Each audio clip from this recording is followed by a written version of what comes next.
Good morning and welcome to the Virtual College Exploration for all North and South Carolina students, sponsored by the Carolinas Association of Collegiate Registrars and Admission Officers, or CACRAO and StriveScan. Thank you for joining us. A few housekeeping announcements before we get started. You can utilize the Q&A button on your screen to type your questions to our presenters at any time. Your camera and microphone are off, so the panelists cannot see or hear you.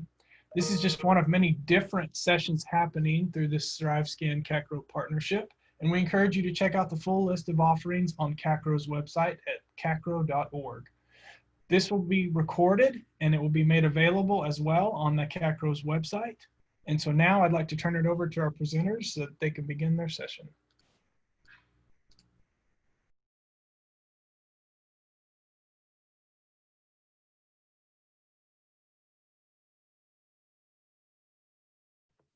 All right, good morning, everyone. Thank you guys for joining our session today.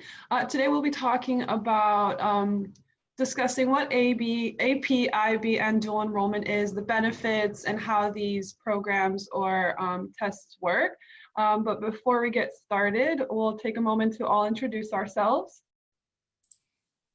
Good morning, everybody. Thank you for joining us today. My name is Eric Chapman, and I am our Assistant Director for Freshman Admissions at USC Upstate in Spartanburg, South Carolina, and I was also a student athlete here at Upstate, so came back here and now I'm working here full time. Hi, good morning, everyone. My name is Madeline Ryan, and I am the admissions counselor for North and South Carolina students for West Virginia University. I'll actually be moving to North Carolina in a few months, so I look forward to connecting with you next semester, hopefully in person. All right, good morning. My name is Ani Subotic, and I am a senior admissions counselor at Winthrop University. And if you heard that last name, yes, you guessed it, I am not from the US. I was actually an international student at Winthrop, and now I work there as a senior admissions counselor for about 5 years already. Hey, good morning. My name is Jamia Tinney, and I have the awesome privilege to serve as Director of Undergraduate Admissions at North Carolina A&T State University.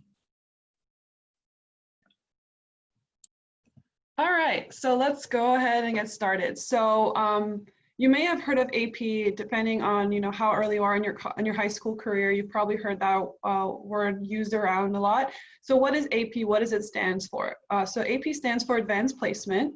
It is actually created by a college board, so it is testing issued by a college board. It is different than the SAT, which we'll get into in the next few slides. It's pretty much classes you take in high school that are college level. And at the end, when you conclude these courses, you are required to take the AP test for the subject that you signed up for, or subjects if you've taken more than one. And depending on how high you score on these subjects, you could get college credit, depending on the university you are looking at applying to or attending. So the classes that, like I said, they're taken during high school, and they actually differ by high school. It really depends on which classes the high school chooses to offer, because they do have to get audited by a college board to make sure they are AP or college level courses to actually offer these in high school. And the scoring is a little bit different than what you're used to. They do score from 1 to 5, 1 being the lowest, 5 being the highest. And depending on the university that you're looking at, they're going to require specific scores you get on a specific test in order for you to receive college credit. And if you don't understand what that means, if you receive college credit, that means when you come as a freshman, you already have certain classes out of the way because you took the AP examination for the subject, so you don't have to take it again during college, and you already come in with some credits as well. So you kind of get ahead of the game if you look at it like that. On the other hand, we have IB. I actually did this when I was in high school. IB stands for International Baccalaureate. I like to refer to it as the International AP, if that makes sense. It's kind of the same, just little things are different in terms of where it was created. It was created in Geneva, Switzerland, and it is actually it is offered also internationally, worldwide, so you can find it obviously in the US as well. It's the same as AP in terms of its college level classes that you take. And at the end, when you conclude these courses in high school, you do have to take final examinations within these subjects, but these are scored from a 1 to 7, 1 being the lowest, 7 being the highest. Again, these classes are also taken during high school. The classes that are offered depend on the high school itself, which ones they choose to offer. And if you also get college credit for these, you just have to send your official scores to the university you're interested in applying to. And depending on how high you score and what the university expects your score to be, you can get college level credit as well, so you don't have to take certain classes again. All right, now that we've explained what IB and AP is, we'll move on to what is dual enrollment. Alrighty. So dual enrollment was established as an education program that allows high school students to take post-secondary coursework or college coursework and earn credit toward a high school diploma, certificate, or a trade license based on the type of program that you choose within dual enrollment. Courses can be completed at the high school. They can be completed online, or students can travel to the partnering post-secondary institution to complete those classes as well. Some of the benefits on completing dual enrollment courses are they allow you to get a head start on college level coursework, sitting inside a college classroom in some cases, as well as interacting with college professors and teaching assistants who will help you to kind of gain your foundational footing, if you will, as you look to matriculate to the post-secondary environment after high school. You can save money on tuition and fees by decreasing time completion. And so for students who maybe follow along with a partnering community college and obtain an associate degree, especially in North Carolina, where students can obtain a transferring associate's degree, such as the Associate of Arts, Associate of Science, Associate of Engineering, just to name a few of those, students can almost shave off 2 years of their 4-year post-secondary degree to be ready for college. And then lastly, you earn college credit with limited to no cost to the students. The costs for the courses are generally covered by the school system that partners with the partnering institutions, and students are pretty limited in paying unless they're paying for supplies or other lab costs and things associated with the courses. So we've shared the information about AP, IB, and dual enrollment. And often the question we receive, I just actually saw that's the first question in the Q&A below, which one should I choose? And that decision is based on 2 separate things that we find. A, it's the student's choice. Which one do you think that would fit best for you? And also B, the student success habits. The interesting thing about AP and IB is that you complete coursework for the course, but in order to receive the credit, you have to complete the examination. So as a student, you have to match what are your habits. Are you a great test taker, or are you a more coursework based, showing your performance throughout the fruition of a particular course? If that's the case, dual enrollment might work better for you. Dual enrollment allows you to be able to fully earn your grade and earn your credit throughout the duration of the course versus the credit being solely dependent on your success of an examination. They all look great on the admissions application. They all exemplify a level of rigor that a traditional high school class may not offer. So it is great to pursue any one of the 3. Again, AP IB is based on exam success. Dual enrollment is based on full course success. And credit is not guaranteed to transfer. So you may make your decision based on how your institution views credit to transfer to the university. So what courses that you may be taking IP or AP, excuse me, and also what dual enrollment courses may transfer. And so you may find that you may receive more credit taking AP and IB courses, or you may receive more credit taking dual enrollment courses. So it takes a little bit of research based on your college courses, and you can make the best decision for yourself. Thank you, Jimmy. I just wanted to quickly point out before we move on to the next slide, I see a lot of questions coming in, and thank you for those. We will definitely address those at the end of the presentation. So definitely hang around. We're going to address those at the end. That way we can do them all together, just as an FYI. All right, moving on. Well, So Jamia was just touching on the fact that many colleges and universities accept the scores in different ways. So one of the best resources that you can use to learn how each college or institution that you're going to apply to will accept your scores is by going to the College Board website or the IB website.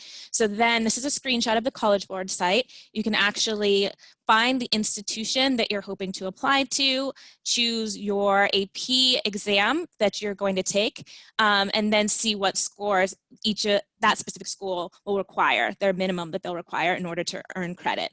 Another great way for you to connect with us to help you when you're learning how our specific institution will accept scores is by reaching out to the admissions office and your specific admissions counselor for that institution. We'll let you know if anything has changed, since we had the last application open, what to expect moving forward, and then any best practices that we would share with you about how you can make sure that you get your credits sent in, your score reports in on time to make sure that you're getting AP or IB credit or dual enrollment credit. And we'll each speak a little bit later about how each of our institutions will accept these scores.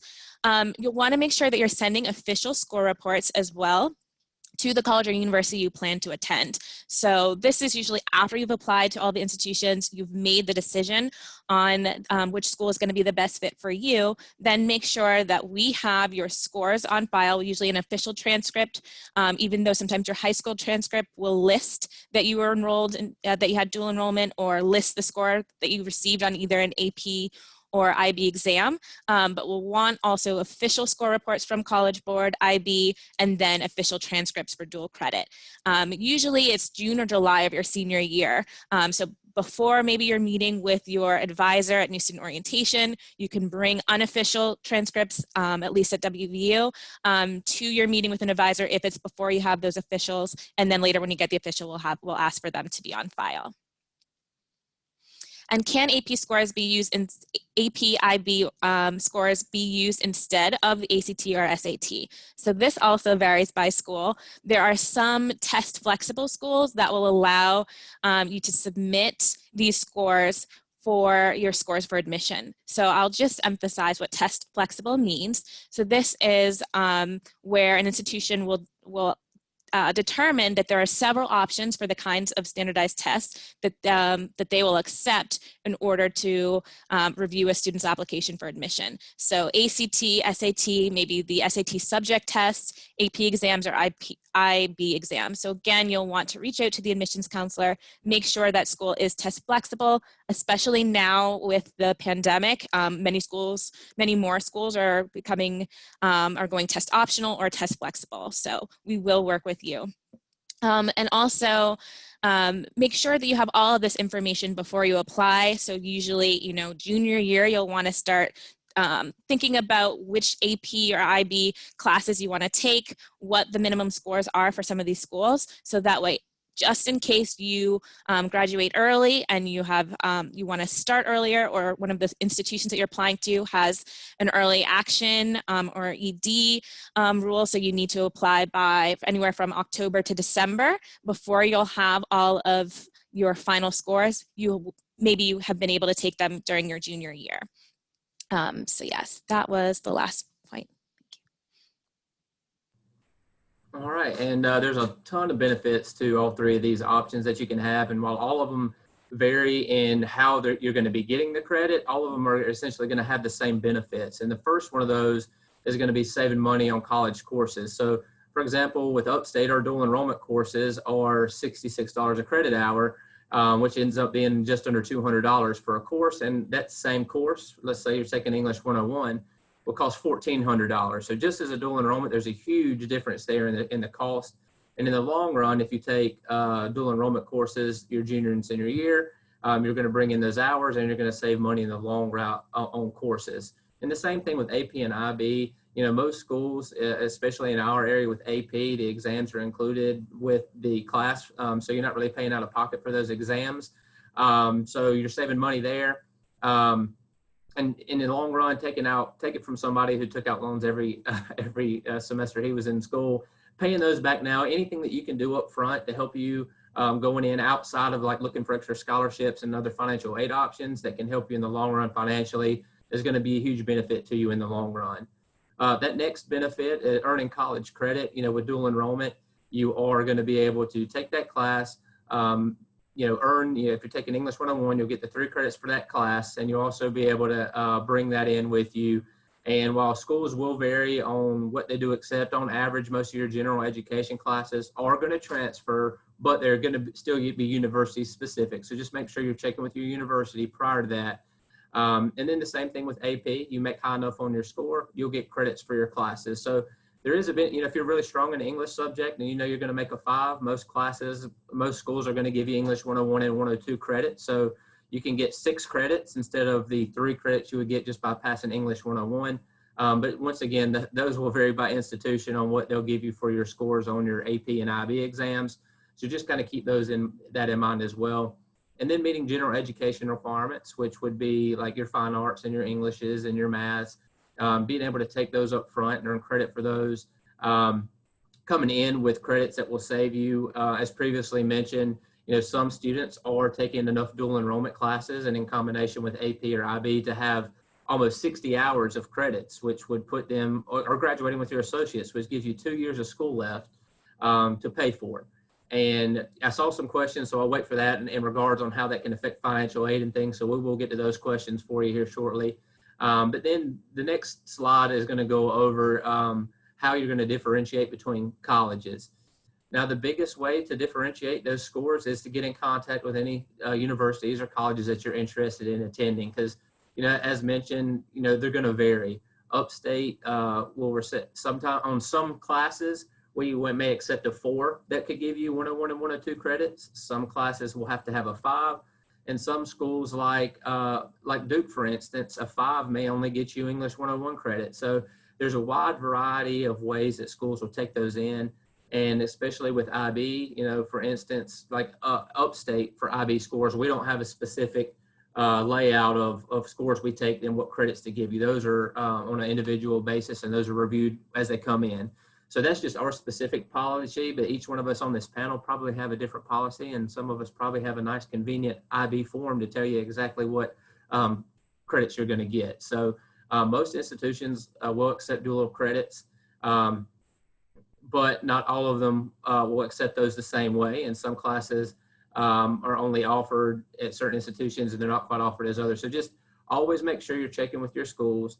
Don't ever assume that since one accepted it, another one will, and just keep all those things in mind when you're looking at schools. And as always, if you have any questions for us on this panel, if it's in regards specifically to our university, you can reach out to us, or if you just need any kind of advice or assistance that you have a familiar face you can now deal with, just please reach out to us with any questions. I'm sure any of us will be happy to be able to help you out. All right, thank you guys. So the next slide is actually talks about, gives you our links if you guys wanted to take a picture. If you're watching from your phone, take a screenshot. Like Eric said, each university is different in terms of providing the information of what is transferable for AP, IB, and dual enrollment. And not only that, each university differs in what score you have to have and what credits you will earn for that score. So if you wanted to take a look at Winthrop's, for example, our AP IB guides are online, they're PDF formats, and you can see all the AP and IB classes that you can take, what you have to score, and in order to get credit for them, what that score has to be, and it'll show you exactly what that will correlate to the class at Winthrop. This is one disclaimer that I definitely feel like we should mention, is that just because it's transferable does not necessarily mean it will be applied to your degree. So you can get credit for a class, but at the same time, if that class is not required in your major, it's not really going to go towards anything. So that's why we always encourage students to maybe stay away from any classes that are really major specific, and look at, your English 101 is typically universal across all American universities. Your biology 101, if you have a school that requires general education, that's a good class to take. Psychology. So those, I would stick to those classes. I wouldn't try to take any kind of intense computer science classes or anything that could just be like you could get credit for but not be applied to your degree. So I'll let all the other, my co-panelists talk about their university now. Okay, yes. So at West Virginia University, we do accept AP, IB, CLEP credit, and then also dual enrollment. So if you go to our website here, if you just Google WVU transfer credit, it'll bring you to all of these websites as well. So typically institutions will accept scores of 3 or higher on the AP exam. At WVU, we also accept students who want to send in the IB certificate or the full diploma.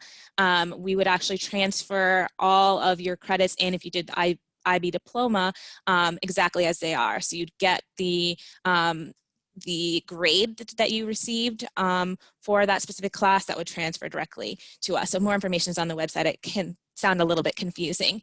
But so I would also add in, Annie made some great points, I'd add in that you should really, as you're deciding which exams to sit for or which classes to sign up for, maybe junior year, beginning of your senior year, you are choosing courses that are strengths of yours. So that way you'll feel comfortable deciding, okay, yes, I want to sit for that final exam, and then I want to send my scores into the institution. Again, do your research on the front end, reach out to us, and we can share with you additional information. But if you're sitting for, or if you're taking a course that it's usually a subject that's a strength of yours, that will probably be also the best recommendation, just to make sure you're not wasting your time and that you're actually able to get credit for those scores. Yeah, and for North Carolina A&T, we also accept APIB, and if you follow the link that's there on the screen, you'll get directed to our transfer credit website, which has links to the APIB and CLEP charts as well.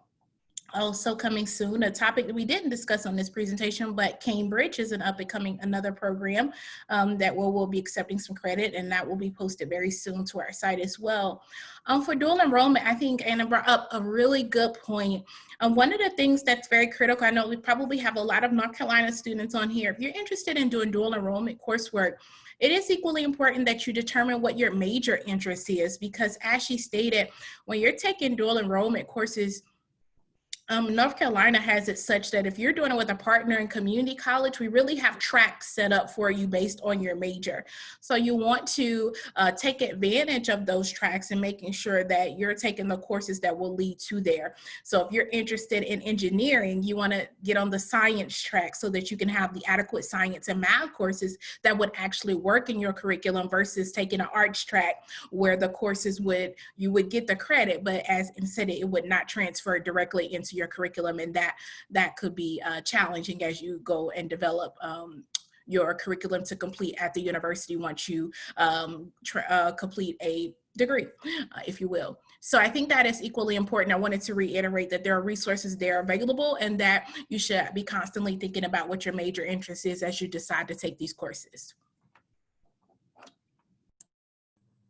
All right, and with USC Upstate, our policy for AP exam is the AP credits is what's the link that's listed there to go to like transfer to see what your transfer credits will look like. We do have our articulation agreements, which just shows what class they're taking at what technical university you're at will transfer over to as Upstate. We have one for every school in South Carolina if you're from South Carolina, but for North Carolina or any other state around the area, you could submit those or ask a counselor, tell them what class you're taking, and we can, articulate those for you specifically. But that guide online for the AP exams, you'll see a wide range of courses, and we have, and they're all a little bit different. So there's not just a 4 on every class is going to give you both 101 and 102. Some require a 5 to get both credits. Some require a 4 to get both credits, and some just require just give you a 101 credit for a 3 or higher. So there's just a wide range, so you'll want to look at that each class specifically when you're thinking about USC Upstate. And we do have to have your official test scores before we can give you any credit. So you want to make sure you're requesting those from the College Board. That's probably one of the biggest things students run into. They're coming in their freshman year, is it'll be August and classes will be about to start, and they're wondering why they don't have their credits out there for their AP. Well, they never sent their scores, or they assume that the school has sent it for them. You'll need to request those and send them yourself. And then for Upstate with IB scores, we don't have sorry, my light just turned off. Hold on a second. We don't have a specific IB guideline. They're turned into our vice chancellor. She reviews your scores, and then she decides on how we're going to award the credit. So there's not just a specific outline for that one itself, but that's how we'll pan through those at USC Upstate. Thank you. And just to go off on what Eric said, so I think there was actually a question on when to share these scores and how to share these scores and transcripts. So for just to reiterate, AP and IB scores should always be sent directly from College Board or the IB website. They always have to be official. We can't accept, I mean, at least most schools won't accept screenshots or self-reported scores. And for dual enrollment, we actually need the transcript to be sent directly from the college or the school that you're taking these courses at. If we see it on your high school transcript, we will not count that towards as being college credit. So that way, like you need to get an official transcript sent to us.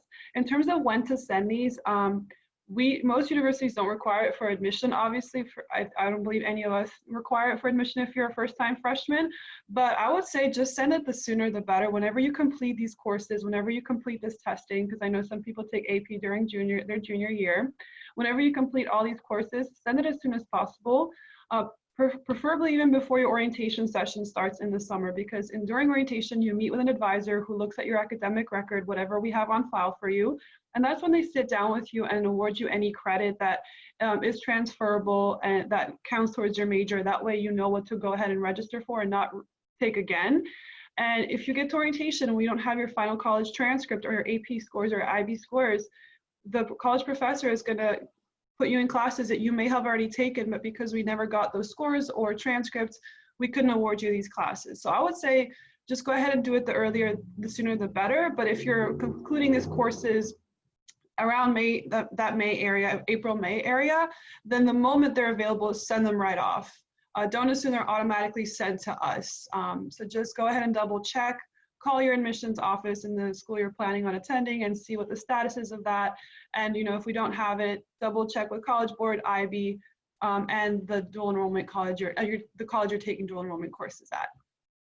All right, so that was our presentation, and I know we have some questions already, so I guess we can get started. We won't read out the name. These are privately written to us. We'll read out the question for everyone else. That way we can all answer it for you guys. We'll start from the very first one. It says, if AP, IB, and CCP courses are all weighted the same on a high school transcript, what advice would you offer a student to do while in high school? Since most students are concerned with rank and rigor, any advice? I'll let someone else answer this one. I feel like I just talked a little bit, so I'll let one of my co-panelists answer this question. Well, I think it varies. Again, I think it goes back to the conversation of really researching the college that you're interested or colleges that you're interested in applying to. I think that's going to be vital in this decision-making process. Rank and rigor are important, and at different schools, rank and rigor vary on how they are evaluated in the admissions process. An example would be for A&T, rank is not so much as important for us as rigor is important. And so what type of course that you complete, all of them, again, as I stated, from my perspective, are rigorous. And so you want to make sure, I think Madeline said it perfect, what works best for you and what are you going to excel in is really the question, because attempting and not being successful is not going to help rank or rigor in this case, so definitely. And I would like to just add on to Jamia's comments, which were also great. You will want to research the schools that you have on your list, because some of them might be a holistic review institution. And if they are a holistic review institution, they want to see that you're challenging yourself in terms of the rigor of courses, as Jamia mentioned, but also that you're looking at what's available to you at your high school. We do understand that many high schools will have different offerings, but so that you're challenging yourself based on what's available at your specific school and that you're doing well in those classes. But then there are other institutions that are a little bit more flexible. They want to see that you've done well in the courses that you did choose to take, and that maybe you're involved in some of your experiential learning or the student organizations or how you're involved in your community. So again, just kind of learn how each of the schools that you're going to apply to will review your application, and then you can decide, okay, junior year, senior year, I should take maybe these AP these AP classes or this IB class or these dual enrollment classes because X, Y, and Z institution will accept it, will accept the score, it will make me more competitive when I'm going to be reviewed against my peers. So just keep all of those questions in mind. All right, thank you. And the next question, I think, Eric, you kind of touched on this in your presentation. Would you want to go ahead and answer that one? I'll read it out loud. Would you advise a student to finish up their MCR at high school fairly early so they could get as many college hours with CCP? Does it hurt a student to come in with 15 to 16 hours of credit while still in high school? Are scholarships, financial aid, housing affected by this? Yes, I'll touch on this from a USC Upstate standpoint and just a general standpoint as well. But taking as many college classes as you can while you're in school is not going to hurt you in the long run, especially at Upstate with response to scholarships and financial aid and housing, because we consider you, I mean, you may have 60 hours of college credit, but you're still going to be a first time in college freshman as a full-time college student. So that's what we're going to consider you as. For our scholarships and housing, you'll still stay in freshman housing. You would not be eligible to stay in upperclassmen housing because you'd still be a freshman student, but your class, you would be considered a junior by the number of hours that you would have if you had 60 hours. Scholarships are going to be the same way. You'll be able to qualify for freshman scholarships and financial aid. If you qualify for any state scholarships like Life, Hope, or Palmetto Fellows, you're still going to qualify and be able to get those like every other freshman student. So it's not going to hurt you in that respect. The biggest thing I always tell students, because I am predominantly over our dual enrollment at USC Upstate, is just keep in mind with those college classes, if you take an AP exam and you don't pass it, you don't make the score that you need, it's not going on your permanent college record and it's not going to follow you with every school that you're going to. With dual enrollment classes, if you're taking 60 hours of those and you make a C in one, that C is going to go with you wherever you go. So just kind of keep those things in mind that, dual enrollment classes may sometimes put a little bit more pressure on you to make sure that you're making an A or B to keep that GPA, because it's going to follow you wherever you go. It goes on your permanent record and you can't not send that transcript. I get students all the time. I'll say, I didn't do very well. Can I just not send it to you? Once you take it, we got to have your school, we got to have your official transcript, and that class is going to follow you. So, but that for, other schools may differ on what they do with students. I would think most of them across the board can still consider you as a freshman, but I'll let them answer that for themselves. Yeah, I was just about to say, for any South Carolina students in this session, so for dual enrollment, even though when you attend, when you graduate high school and you attend a university as a freshman, as an incoming freshman, your GPA obviously does start from scratch. But there's something called your life GPA. So if you took dual enrollment courses, those credits and that GPA is already counted. So if you did really, really well in your first year, for example, at Winthrop, but because when you took dual enrollment courses, your GPA was a little lower and it was so low to bring your overall life GPA down, there is that risk that you lose your life scholarship because you have to maintain a 3.0 cumulative GPA to keep your life scholarship. And that includes your dual enrollment GPA because it is a college level course.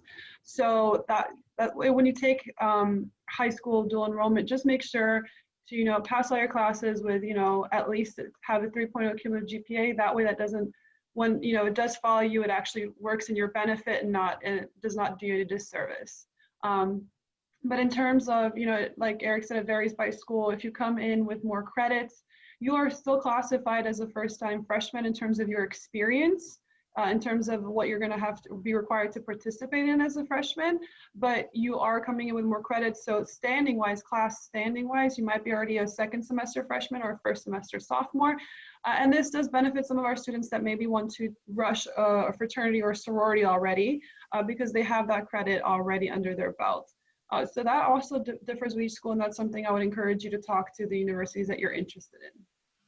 I do just want to also add that there are some institutions that have a specific amount of credits that they require their students to earn at their institution. So do that research again to make sure that you're not taking classes in high school and earning credit that you then can't transfer to that institution because they want you to complete, 40 credit hours toward the degree, toward your degree completion at that specific school. So the College Board website that I screenshotted earlier did have information about that on some of the pages for the institutions. So again, when you're looking at scores and everything, thank you so much, certain schools will say, you know, this institution requires students to take X amount of credits on our college campus through our programs. So make sure that you're not sending in too many credits. So just check that out. Sometimes many institutions will have a high school access program. I can speak to WVU.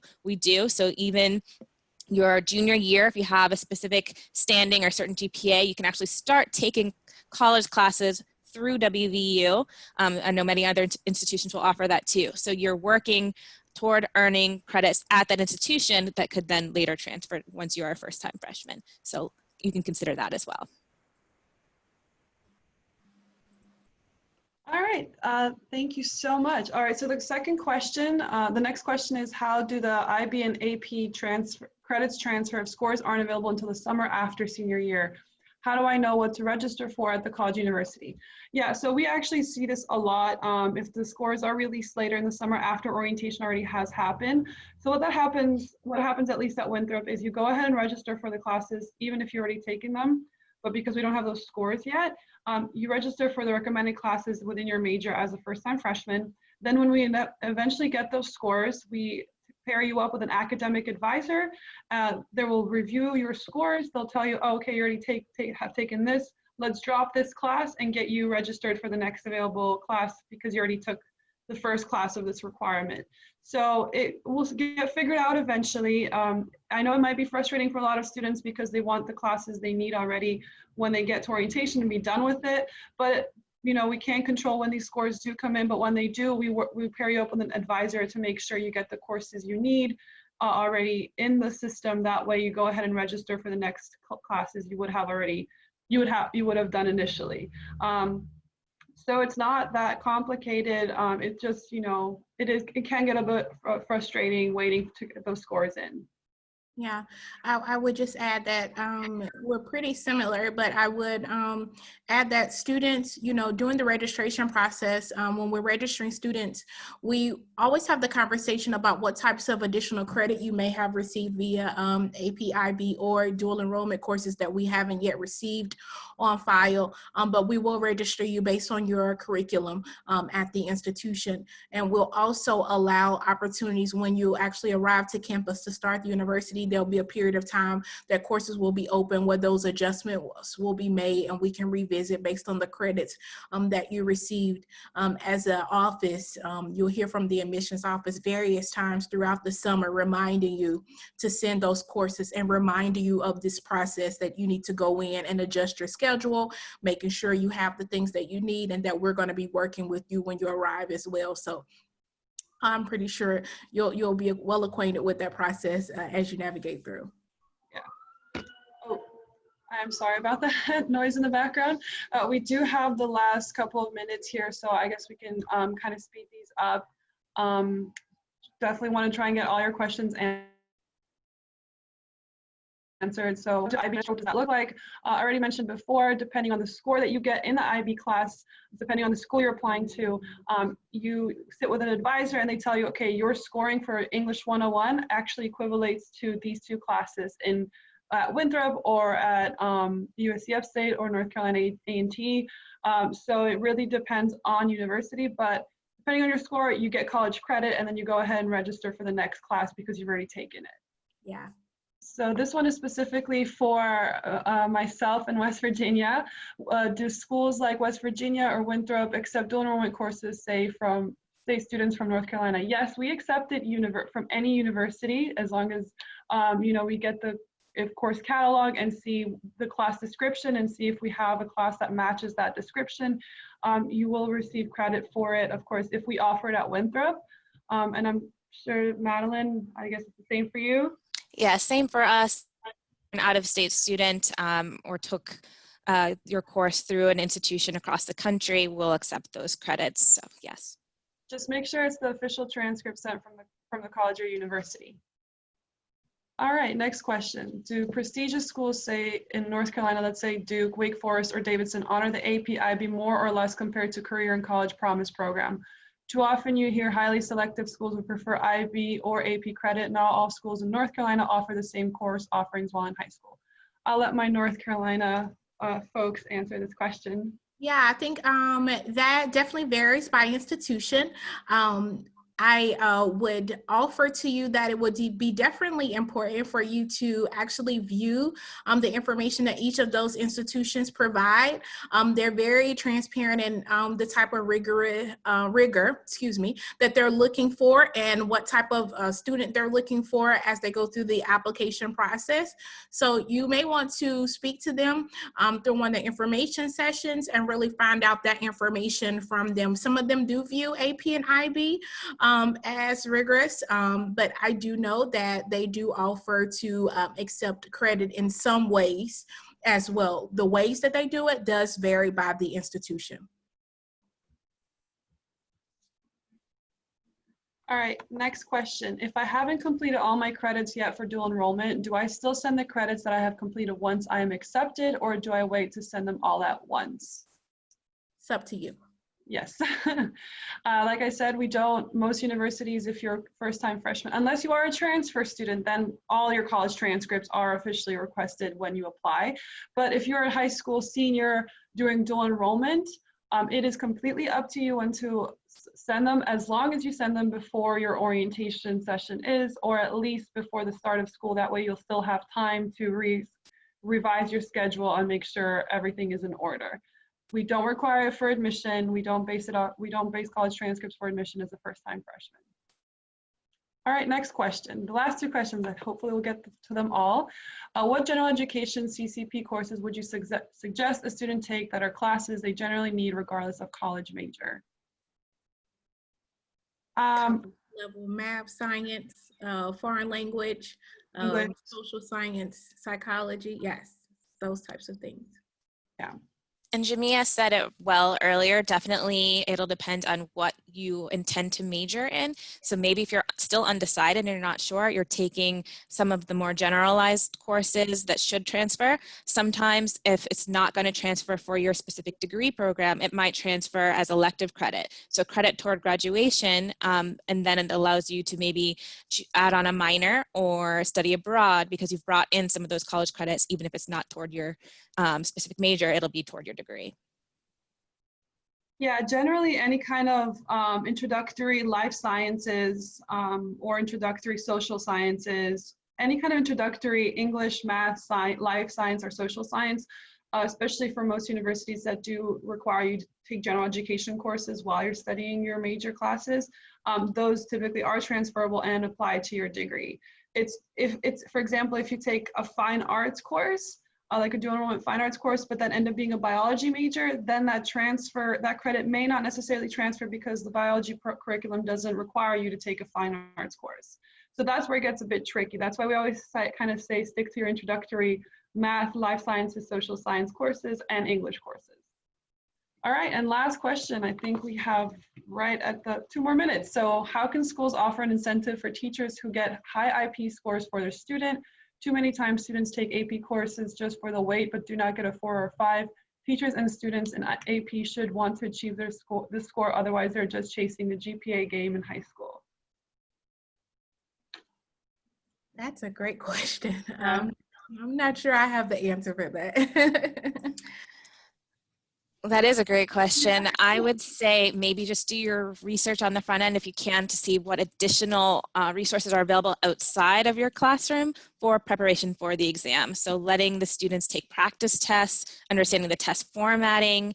I think those can be additional ways that you can help your students make sure that they're getting the highest score possible after you've done your due diligence in teaching and helping the students in class. And this is, I guess, where it plays on depending on the student if you're deciding to do either AP, IB, or dual enrollment. For example, AP and IB typically rely on just your final examination score, where at least dual enrollment, you're constantly building up your grade to get it to that desired grade you want. It's not just your final exam. So for me, that program works better, that I have more opportunity to increase my grade than doing a test that is nationally across the US, and it creeps me out, and it gives me stress and anxiety that I might not perform well. So maybe that's also do your research on what works better for you. Are you more of a test taker and you just get out of the way, or you're the kind of person that needs to constantly just, find ways to keep that GPA up? All right. Last question. So can I send multiple college transcripts as dual enrollment student? I'm answering in private. I got you. Okay, got it. All right. Well, while you're doing that, I just wanted to get on this slide with our contact information. If you guys have any questions, take a picture, take a screenshot. Thank you guys so much for being here. It's exactly 11:45 on the dot, the end of our session. And just reach out to us if you have any additional questions. But thank you for joining our session. Thank you. Thank you again for joining. Following you closing your window, there should be a quick 4-question survey, and we would value the completion of that item. StriveScan and CACRAO will receive the feedback through that process. We encourage you also to sign up for more sessions, which can be found at CACRAO's website at cacrao.org. Lastly, there will be a recording available after the conclusion of this session on CACRAO's website. Take care and have a wonderful afternoon.